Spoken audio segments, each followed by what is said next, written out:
Ben took a bite of his burrito and looked at me in that quiet, thoughtful way he had. If that fiancé of yours doesn't appreciate you, that's on him, he said. He's a fool. Any man would be lucky to have a woman who can fix a car before breakfast and bake pies in the evening.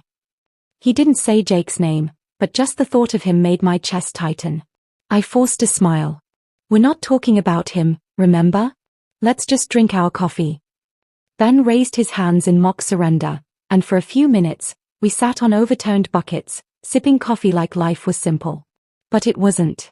Not since a few weeks ago, when 2 pink lines showed up on a little plastic stick and everything changed. Not since Jake stopped answering his phone. And not since the fear crept in that he wasn't coming back at all. I zipped my hoodie up higher.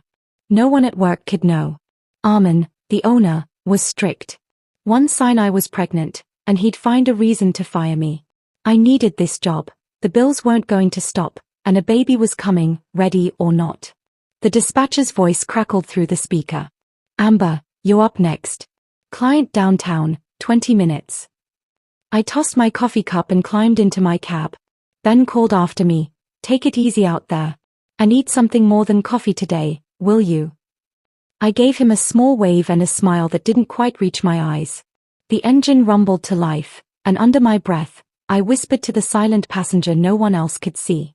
It's just you and me, kid. We're going to make it. I pulled out of the garage into a day I didn't know would change everything. As I drove to my first pickup, my mind wasn't on the road. It drifted back to how I ended up here, alone, pregnant, and holding everything together with a smile no one believed. I wasn't always like this. I grew up in Fort Collins, a small town where everyone knew each other and even strangers waved hello. My mom died when I was 5. Kidney failure. Sudden. I never knew my dad. After the funeral, it was just me and Grandpa Hank. He was a quiet man with scarred hands from years of farm work, but his heart made up for everything I'd lost. He taught me things most girls didn't learn, how to change a tire, how to rebuild a carburetor by the time I was 16.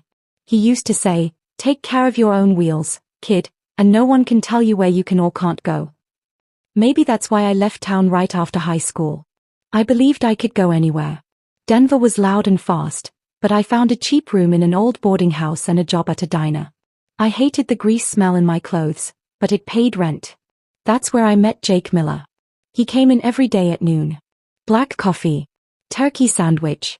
Barely looked at me at first, but over time, I noticed how he looked a little longer, smiled a little more. One day, he brought daisies, my favorite, though I never told him. He asked me out, and I said yes. Looking back, maybe that was the first mistake. But back then, it felt like something good was finally happening. Jake wasn't rich, but he was charming. He said he loved how hard I worked, how independent I was. Soon, he helped with rent. Then he moved in. I thought it was love. Real love. When I found out I was pregnant, I was nervous but happy. I imagined him smiling, saying we'd figure it out. Instead, he froze. You're sure? Like I told him I stole a car. I laughed, trying to brush it off. Of course I'm sure. Jake, this is our baby. We need to talk about. He cut me off. We're not ready. It's too soon. I thought you were taking care of it. He barely spoke that night. And the next morning, he didn't kiss me goodbye. Days passed. No texts. No calls. Voicemail every time. I tried to believe he was scared. That he'd come around. But deep down, something felt broken. Sometimes when I drive, I hear Grandpa's voice. Take care of your own wheels, kid. He wasn't just talking about cars. I saw Jake again 3 days later. Not at home. Not with an apology. Outside a boutique downtown. With her. Vanessa Brooks. The kind of woman you see on magazine covers. He had his arm around her, laughing like he didn't have a care in the world. I stood there, frozen. Jake saw me. His smile dropped. His arm tightened around her. For a second, I thought he'd run over, explain everything. Instead, he stepped in front of her. Amber, what are you doing here? His voice was cold. Before I could stop myself, the words came out. I'm pregnant, Jake. With your child. We need to talk. Vanessa laughed. Soft. Cruel. Pregnant with his child. She looked me up and down. Sweetheart, you need to move on. Jake has. He flinched. But he didn't argue. Didn't say a word. Amber, we've talked about this, Jake said. No, we didn't, I snapped. You ran. You didn't answer your phone, Jake. You left me wondering if you were dead in a ditch or if you just didn't care. My voice cracked, and I hated how small it made me feel. Vanessa crossed her arms and glared. Look, whatever this is, it's over. He's with me now. So why don't you take care of your little problem and stop embarrassing yourself? I couldn't breathe. Her words hung in the air like poison. Then Jake stepped closer to her, not to me. She's right, Amber. We're not in a place for this. You should do what's best. Get rid of it. Get rid of it. Those words hit harder than anything. This was the man I trusted. The man I thought would be part of my future. Now he stood there, holding on to his perfect new girlfriend, telling me to erase the only part of our life that still existed. My hand moved before I could stop it. The slap rang out loud and sharp. You coward, I whispered. You don't deserve to be anyone's father. Vanessa gasped and started to step forward, but Jake stopped her. His face was red, maybe from anger, maybe from shame. Just go home, Amber. This is over. Whatever fantasy you're holding on to, it's done. I walked away, barely able to see through the tears. I don't even remember how I got home that night. I just remember falling onto the bathroom floor, hugging my knees, rocking back and forth like a kid. I thought about calling a clinic. I picked up the phone once. But then I placed my hand over my stomach and whispered, I'm sorry. I'm so sorry. I can't lose you too. I didn't eat for days. Didn't go to work. The little savings I had started to vanish. The loneliness felt like drowning. Like I was out in the middle of the ocean, reaching for something that wasn't there. One night, as I stared at my phone, Ben knocked on the door. Amber? You okay? I opened it. My face was a mess. Mascara streaked, eyes red. Ben's face softened. Oh, hell. Come on, sit down. Tell me what happened. And I did. For the first time, I told someone everything. Ben and his wife, Carla, sat and listened. Carla squeezed my hand when I finished. Don't let that man decide your life, she said. You're stronger than you think. We'll help. That night, something inside me broke, but it wasn't the kind of breaking that ruins you. It was like a shell cracking so something new could grow. The next morning, I woke up feeling different. Still hurting. Still scared. But not broken. Carla had left a plate of warm pancakes outside my door with a note. You've got this. I cried when I read it, but the tears felt different this time. Not heavy. Not hopeless. That evening over dinner, Ben said, Amber, you ever think about driving a cab? We're short on drivers. Armin's a bit of a jerk, but the pay's steady. And you already know cars better than half the guys there. I laughed. Me? Driving strangers around? I can barely keep it together, Ben. He shrugged. Maybe that's why you should do it. It'll keep you moving. And like I said, knowing engines is half the battle. It sounded crazy. But the next morning, I stood in Armin's cramped office while he looked me over like I was trouble. He was short and stocky with cold, sharp eyes. You ever drive for hire before? No, sir. You got a license? Clean record? Yes, sir. He stared at me a second longer, then shoved some paperwork across the desk. You start tomorrow. Don't be late. Don't waste fuel. And don't try to cheat the meter. There are cameras in every car. I see everything. I nodded. I wanted to snap back, but I bit my tongue.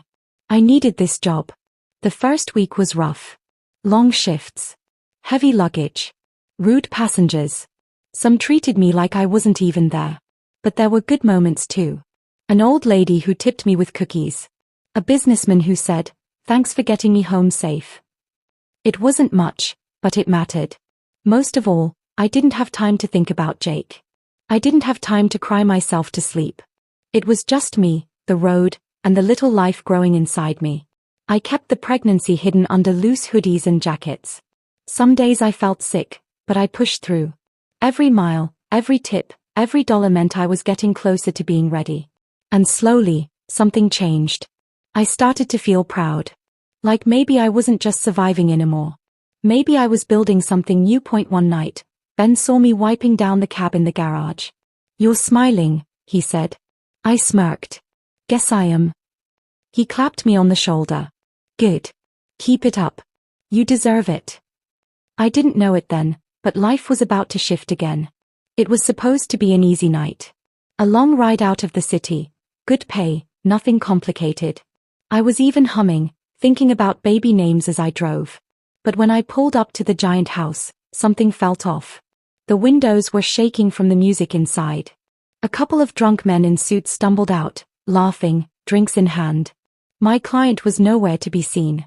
A few minutes later, a man I figured was the host came out, swaying and slurring. "Forget it," he said. "He's not going anywhere tonight." Just like that, my ride was cancelled. Frustrated, I called Armin. "Client's drunk. Cancelled the trip." His voice came crackling over the speaker. "That's your problem, not mine. Get back to the garage. And don't even think about billing me for wasted time." I stared at the wheel. My fingers clenched tight. But I didn't argue. I just hung up, shifted into gear, and drove back through the city lights. I had no idea what was coming next. Hung up before I could respond. I gripped the wheel until my knuckles went white. It wasn't my fault, but it was still going to cost me. I turned the cab around and headed back toward the city. Rain now spitting against the windshield. That's when I saw him. At first, I thought it was an animal in the road, a shadow stumbling out of the tree half collapsing onto the shoulder. I slowed, heart pounding.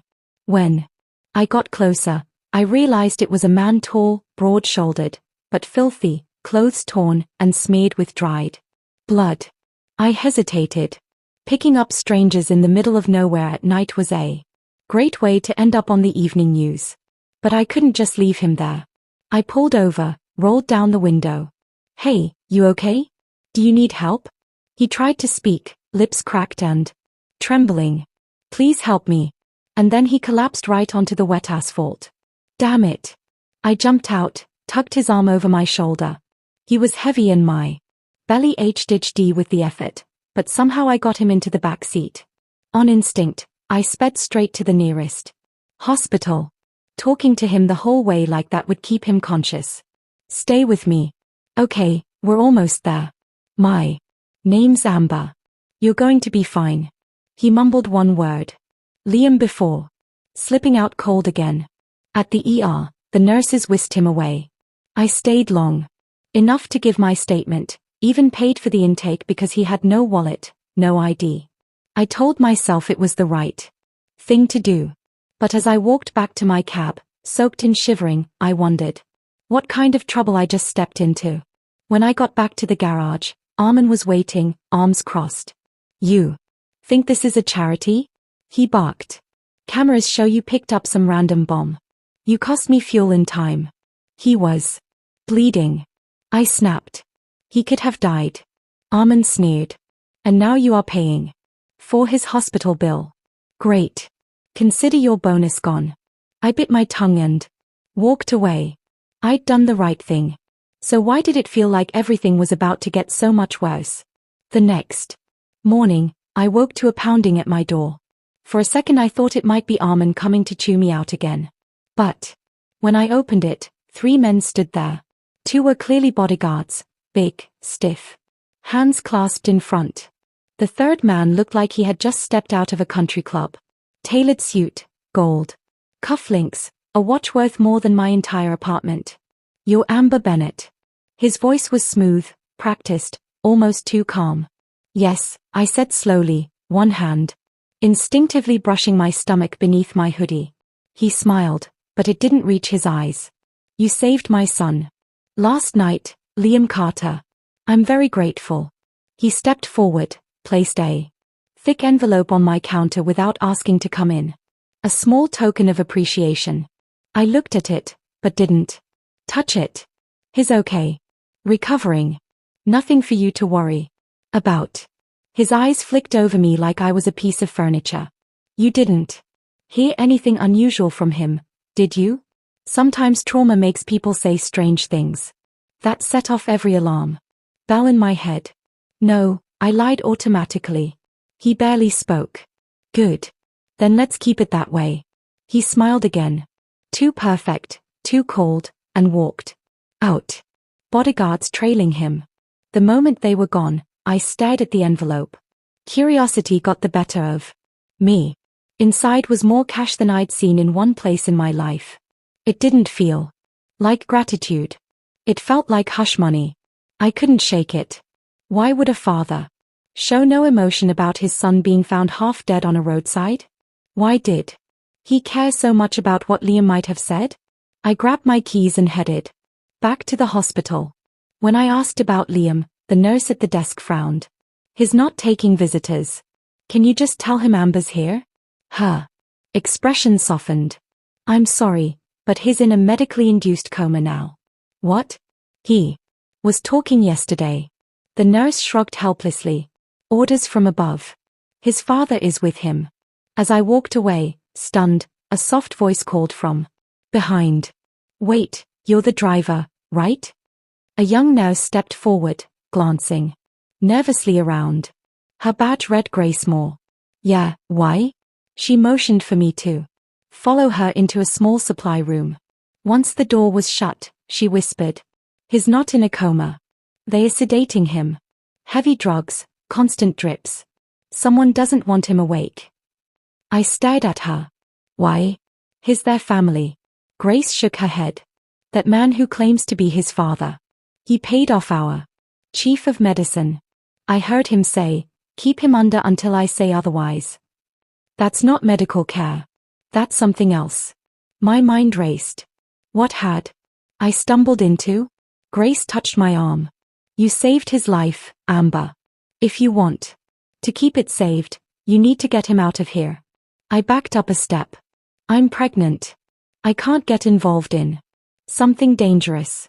She nodded sadly. I get it. But if we don't do something soon, Liam may never wake up. And whatever he knows, someone's willing to pay to keep it buried. That night, I barely slept. I kept thinking about Liam's cracked voice, saying, please help me. I'd already risked my job to save him once. Could I really walk away now? By dawn, I had my answer. 2 days later, I stood outside the hospital's rear entrance, heart hammering against my ribs so hard it felt like it might bruise. Grace had agreed to help, even though she could lose her job, her whole career for this. You're sure you want to do this? She whispered, glancing up and down the empty alley. I tightened my grip on the steering wheel. He'll die in there if we don't. She nodded, adjusting the white nurse's cap on my head and handing me a surgical mask. Just act like you belong. Inside, the halls were quiet, dimmed for night shift. Grace led me through a side door to Liam's room. He was still hooked up to the drip, pale and unnaturally still. Without a word, she turned the 4-valve off and removed the line.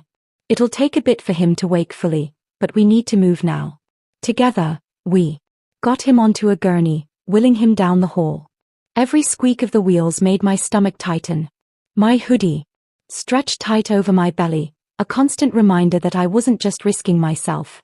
We reached the back exit, loaded Liam into my cab, and Grace shoved a small paper bag into my hands. Antibiotics, pain meds, electrolyte packs. Instructions are inside. Take him somewhere safe. Grace, thank you. She gave a sad smile. Just keep him alive. Okay?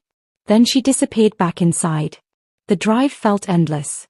Liam stared once or twice, mumbling, but didn't wake until I'd carried him, half dragging, half supporting, into my tiny apartment. He blinked, disoriented, eyes scanning the room. Where am I? Safe, I said, settling him onto the couch. You're safe now. He tried to sit up but winced, clutching his ribs. You saved me twice. I sat across from him, arms folded. You want to tell me why someone's paying doctors to keep you asleep?